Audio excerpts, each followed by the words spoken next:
February 1971, Lumpinee Stadium, Bangkok. A Muay Thai champion with 70 consecutive victories walks into a crowd of 3,000 people and points at a quiet, small man sitting alone in the stands. The crowd laughs. He looks like any other tourist who wandered into the wrong event. But then he climbs into the ring, takes the microphone, and says two words that nobody in that stadium recognizes. "My name is Bruce Lee." What happened in the next 90 seconds left 3,000 people completely silent. Because that night, Bruce Lee did not come to fight. He came to demonstrate what true mastery actually looks like. And it all started in a place where every single fight is considered sacred. Here is something worth asking yourself right now. Have you ever walked into a room and felt immediately underestimated? Have you ever been the smallest person in the space, the quietest, the least impressive on the surface, and felt the weight of everyone assuming you do not belong? That feeling, that specific kind of invisible pressure, is exactly what this story is about. And if you have ever experienced it, then what happened inside Lumpinee Stadium that night will hit differently for you. Lumpinee Stadium is the most sacred venue in all of Muay Thai. It is not just an arena, it is a temple. 3,000 people packed into wooden stands that creak and groan under the pressure of the crowd. This is the main event night, the card that everyone traveled to witness. In the VIP section, Thai royalty sits on red silk cushions trimmed with gold thread, separated from the general crowd by a respectful distance. Lower down in the common stands, the atmosphere is completely different.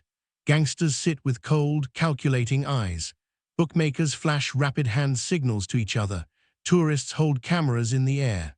And martial artists from every corner of Asia have made this journey like pilgrims, all of them convinced that tonight they will witness something historic. And at the center of everything, under the brutal lights hanging from above, stands Nong Mai. They call her the Iron Rose, beautiful and deadly. 70 professional fights, 70 consecutive victories, not a single defeat, not a single draw, not even one fight that went down to the wire. She is the undefeated Muay Thai women's champion of Thailand, and her winning streak is the longest in the recorded history of the sport. She stands at 1.7 meters. She weighs 65 kilograms, and every single gram of her body is trained violence. She has dismantled every opponent who dared step in front of her. Men, women, size, experience, none of it mattered. 32 of those victories came by knockout. Broken bones, shattered confidence, ended careers, fighters carried to hospitals, professional aspirations reduced to dust. Even grown men have left her ring in tears. Her streak of 70 victories is already a legend. It all started when she was barely 17 years old, a girl from a poor village outside Chiang Mai. Now she is 25, 8 years undefeated. Across all of Thailand, nobody can touch her, and honestly, nobody even wants to try. But tonight is supposed to be different. This is not a title defense. This is an exhibition, a demonstration designed specifically for the international audience. The promoters want to send a message to the Western world that Thai women can fight, that Muay Thai does not belong exclusively to men, that tradition and modernity can coexist, and that female warriors in this sport deserve the same level of respect as anyone else. Nong Mai stands motionless at the center of the ring. Then she begins the Y Crew, the ritual pre-fight dance, a gesture of deep respect toward her teachers, her gym, and the spirit of the art itself. 3,000 people watch in complete silence because this is not just a performance. This is sacred, and everyone in that stadium understands that. When she finishes, she lifts her eyes toward the crowd. 3,000 faces stare back, expectant, charged with emotion, some hungry for violence, others simply curious, others skeptical, arms crossed, unconvinced. In the front row, several Western journalists sit with open notebooks and ready cameras. They traveled thousands of miles to answer one question: is everything they say about her real, or is it just regional propaganda? Is this undefeated champion of 70 fights legitimate? Or is she a legend inflated beyond what reality supports? Nong Mai does not care. She has already proven herself 70 times. Tonight will be number 71. The promoter climbs into the ring. He is a heavy-set man in an expensive suit already soaked through with sweat from the stadium heat. He adjusts his tie, picks up the microphone, and smiles with a mixture of pride and visible nerves. "Ladies and gentlemen, distinguished guests," he says through the loudspeakers, "tonight we have the privilege of witnessing something very special. He pauses to let the tension build. Mai, our undefeated champion with 70 consecutive victories, will select a volunteer from the audience. Anyone, man or woman, any size, any style. A murmur moves through the stadium like a wave. This is unheard of. Champions do not fight random people. It is too risky, too unpredictable. And if she loses, if some lucky amateur connects one clean shot, a single mistake would be enough to destroy everything. 70 victories, years of dominance. A reputation built fight by fight. But this idea did not come from the promoter. It came from Nong Mai herself. She demanded it. She is exhausted from hearing that her victories do not count because she fights women. Tired of the suggestion that any average man could beat her. Tired of dismissal disguised as a compliment. Tonight she wants to end that conversation permanently. Promoter raises his hand and continues. Nong Mai will select someone from the audience completely at random. No predetermined opponent. No arrangements, just skill against chance. He gestures toward her. Nong Mai steps through the ropes, descends from the ring, and begins walking through the crowd. The effect is immediate. People pull back. Some drop their eyes. Others lean away in their seats. Nobody wants to attract her attention. Nobody wants to be chosen. Nobody wants to face the Iron Rose. Nobody wants to become victim number 71. She walks slowly, unhurried, scanning the crowd. Her eyes move across each row with calm precision, reading faces, measuring posture, searching for something she cannot fully define. She trusts her instinct completely. Section A, nothing that draws her, too many intoxicated locals. Section B, tourists with cameras, nervous, laughing to cover fear. Section C, mostly women and children. Then she reaches Section D. The energy here is different. Martial artists, serious men. Fighters who traveled here to observe, study, and understand. Her eyes move from face to face until they stop. A small man, Asian, probably Chinese, wearing simple dark clothing, sits quietly in row 12. He is not drinking, he is not talking, he is not gesturing to anyone, he is simply watching, calm, fully present, completely different from everyone around him. There is something about him, something that defies explanation, but it feels right. Nong Mai raises her arm and points directly at him. You come down. The entire crowd turns toward him as one body, but the man does not react immediately. He does not stand up. He does not appear surprised. He remains seated, completely composed, as though he is simply processing what just happened. The people around him start whispering, "She chose you, get up, you have to go." Some nudge him gently. The man next to him looks genuinely terrified, leaning close and whispering urgently in English, "You do not have to do this." The chosen man shakes his head slightly. His voice is low and completely steady. It is fine. He stands up, and now the crowd can see him clearly. He is small, perhaps 1.7 in height, maybe 63 kilograms, lean, almost fragile compared to the Thai fighters surrounding him. Under his plain dark button shirt, there is no visible muscular definition. He is wearing no training clothes, no hand wraps, and he carries none of the rigid posture of a prepared fighter. He looks entirely out of place, as though he accidentally bought a ticket to the wrong event. The crowd's reaction is immediate. First confusion, then amusement, then open laughter. This is the volunteer. This quiet, small man is who the undefeated champion of 70 fights selected. Jokes fly in Thai, fingers point. A few people actually feel sorry for him. Poor guy. He is about to be broken in front of 3,000 people and on camera. He is about to become a warning. He is about to become the highlight of Nong Mai's next victory reel. In the front row, the Western journalists are delighted. Pens move frantically across notepads. Cameras fire continuously. This is perfect material. An undefeated female champion about to dismantle a random Asian tourist. The story writes itself, but Nong Mai does not understand the laughter. She does not speak English. She did not hear the jokes. She simply chose someone at random. In Muay Thai, size is not everything. Technique matters. Heart matters. She gestures for the man to approach. He begins descending the stands. He moves naturally, fluidly, without hesitation, without nerves, just walking. With every step, the laughter in the crowd increases. People shout in Thai, "Run, you can still leave. Save yourself while you can." The man does not respond. He does not even glance in their direction. He simply walks until he reaches the edge of the arena floor and heads directly toward the ring. The promoter watches with growing unease, leaning toward Nong Mai and whispering in Thai, "Are you sure? He looks too small, too weak. This might not make for a good demonstration." Nong Mai shrugs slightly. "I chose at random. He came forward. We continue. The promoter sighs, takes the microphone and switches to English for the international audience. Ladies and gentlemen, our volunteer. Please, sir, step into the ring. The man climbs the steps steadily, passes through the ropes, and stands under the stadium lights. Everyone can see him clearly now.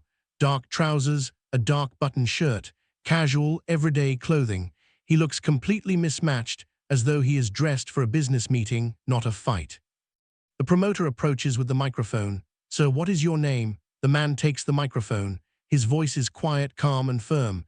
He speaks with a slight accent but perfect clarity. Bruce Lee. Nobody reacts. The name means nothing to the Thai crowd, nothing to the tourists, nothing to the journalists. It simply sounds like another Chinese name. The promoter continues. Do you have any combat experience, Mr. Lee? Some. What style do you practice? Chinese martial arts. Wing Chun and my own system. The promoter raises an eyebrow. Your own system? Yes, Jeet Kune Do. The promoter has never heard that name. Nobody in the stadium has. It sounds invented. It sounds like something a tourist says to seem interesting. The laughter returns. This keeps getting better.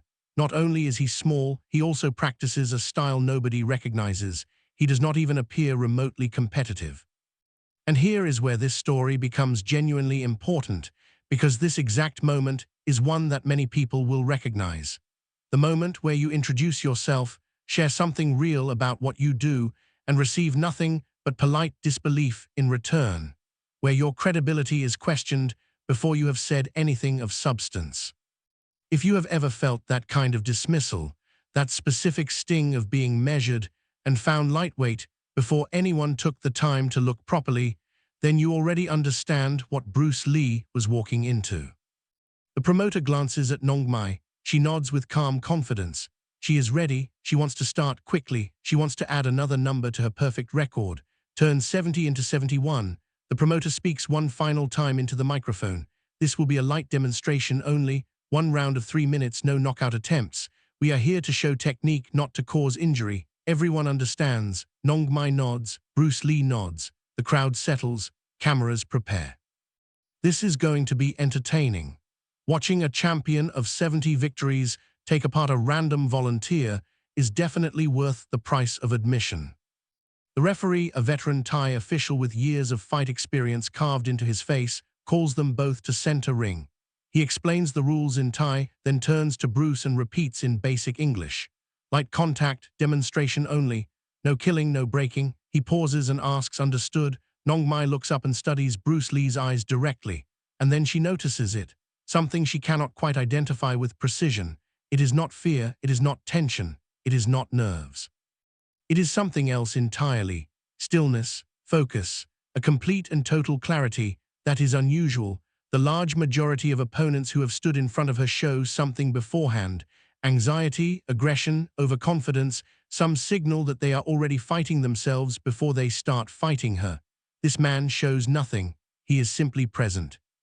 Both return to their corners. The bell rings. The demonstration begins. Nong Mai moves first. She takes the classic Muay Thai stance. Weight distributed slightly toward the back leg. Hands high, elbows closed, ready to check kicks and ready to counter. 70 professional fights have shaped every single one of her movements. Her body knows every rhythm of combat. She fakes a jab just to measure his reaction. Bruce does not react. He does not step back. He does not block. He just watches. She throws a real jab now. Quick, sharp, precise. Bruce tilts his head by only a few centimeters. The punch cuts through empty air. The crowd murmurs, that had to be luck. It had to be. Nong Mai launches a combination. Jab, cross, low kick. A classic Muay Thai sequence, repeated thousands of times in the gym. But Bruce is no longer standing there. He has moved. A minimal shift, only what was necessary, without visible tension or effort, as though his body followed an invisible current. The kick lands on empty space. Bruce Lee always maintained that combat is not about strength. It is about economy of movement. Do not move more than necessary. Do not spend energy without purpose. Be direct, be simple, be like water. Nong Mai readjusts. This man moves differently from anything she has faced. It is not Muay Thai footwork. It is not Western boxing. It is something more fluid, more adaptable, more unpredictable. She increases pressure and drives forward with a powerful knee to the body. Bruce brings his hand down and intercepts the knee midair. He does not block it, does not strike it, simply redirects it. A small change of angle, just enough to strip away its power. She feels it immediately. That was not a block. That was control, something different, something she has never experienced before. She attacks again with an elbow strike, one of Muay Thai's most devastating weapons, the kind of technique that splits eyebrows and ends fights instantly. Bruce slips it. He steps inside her range, too close for her to generate force. His hand touches her shoulder, light and brief, then he withdraws again. The message is unmistakable. He could have struck her. He chose not to. The crowd begins to quiet. This is not what they came to see. They came to watch their champion dismantle a volunteer. Instead, they are watching something else entirely. They are watching a small man make a legendary champion look ordinary. 90 seconds pass. Then Bruce decides to finish it. Nong Mai launches another jumping knee strike. She puts everything into it. All her power, all her pride, every ounce of her will. But Bruce does not evade this time. He steps inside the attack. His left hand controls the knee. His right hand rises and stops precisely 1 centimeter from her throat. Perfectly aligned, perfectly controlled. A strike that would have ended the fight completely. The referee sees it instantly, blows the whistle, and steps between them. It is over. The demonstration has ended. Bruce drops his hand, steps back, and bows respectfully. Nong Mai stands in place. She is breathing hard, sweat on her forehead, confusion in her eyes. 90 seconds and she did not land a single clean shot. She never touched him, never hurt him, never controlled him, and at the end he had his hand at her throat. He could have finished her unbeaten streak. He chose something else. Respect, restraint, control. The arena sits in silence, a deep and genuine silence. Nobody knows how to respond. Their champion did not lose, but she did not win either. She was clearly outclassed.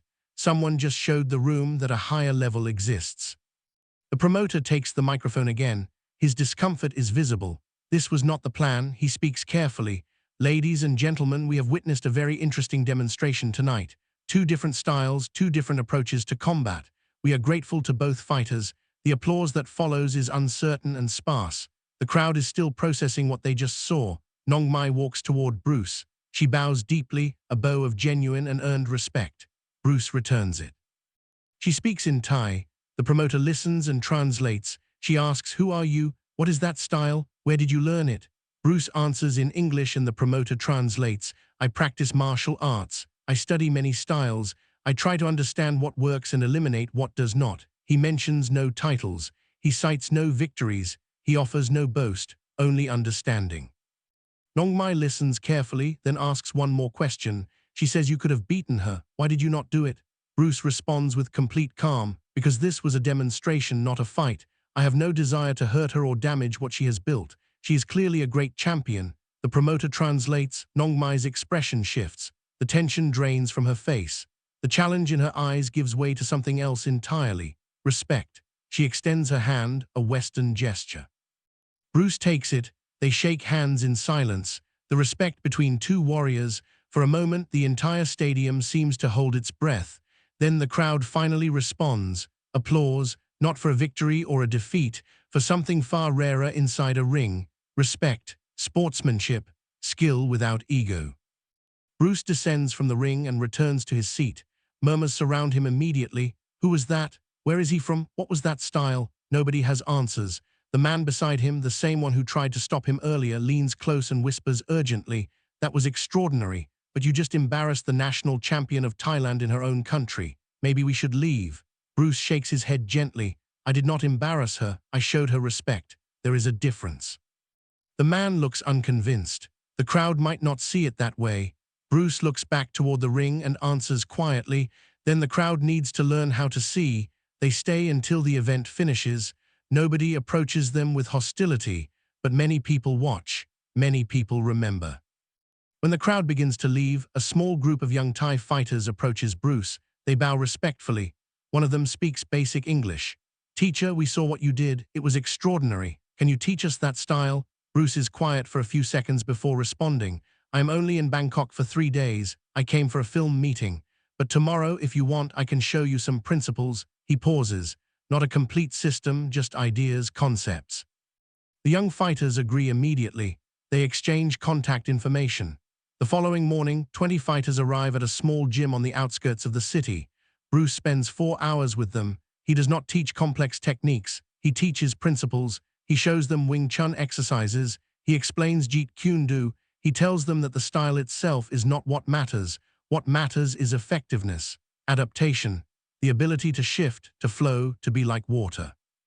Among those 20 young men is one who will later become one of the most respected coaches in all of Thailand. For decades after this night, he will tell this story. The day Bruce Lee came to Bangkok. The day he made Nong Mai, the undefeated champion of 70 fights, look human.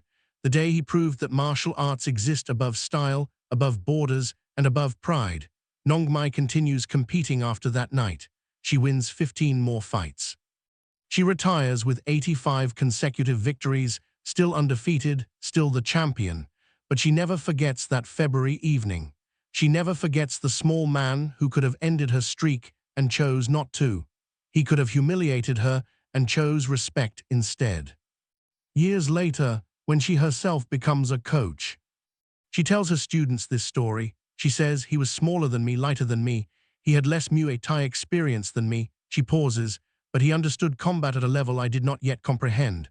Her students listen in silence. Then she adds, "He taught me something essential. Technique without philosophy is hollow.